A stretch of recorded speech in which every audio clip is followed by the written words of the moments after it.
അരിപ്പൊടി കൊണ്ട് വളരെ പെട്ടെന്ന് നല്ല ടേസ്റ്റി ആയിട്ടൊരു പലഹാരം റെഡിയാക്കി എടുക്കാം. 3/4 കപ്പ് അരിപ്പൊടിയിലേക്ക് 1 കപ്പ് വെള്ളം, 1/2 ടീസ്പൂൺ ഉപ്പ്, 1 ടീസ്പൂൺ വെളിച്ചെണ്ണ ചേർത്ത് കട്ടകളില്ലാതെ നല്ലതുപോലെ മിക്സ് ആക്കി എടുത്തതിന് ശേഷം ഫ്ലെയിം ഓൺ ചെയ്യാം. ലോ ഫ്ലെയിമിൽ വേണം കുക്ക് ചെയ്തെടുക്കാനായിട്ട്. പെട്ടെന്ന് തന്നെ കുറുകി വരും.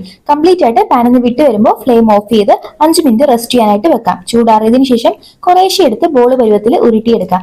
ഇതൊരു 5 മിനിറ്റ് നേരത്തെ കൂടെ മീഡിയം ഫ്ലെയിമിൽ ആവിയിൽ വേവിച്ചെടുക്കണം.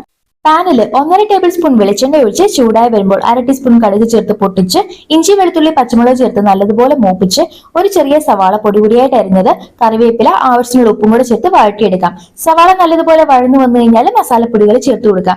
1/4 ടീസ്പൂൺ മഞ്ഞൾപ്പൊടി, 1/4 ടീസ്പൂൺ മുളക് പൊടി, 1/2 ടീസ്പൂൺ ഇടിച്ചമുളക്, 1 ടീസ്പൂൺ സാമ്പാർ പൊടിയും കൂടെ ചേർത്ത് മിക്സ് ആക്കാം.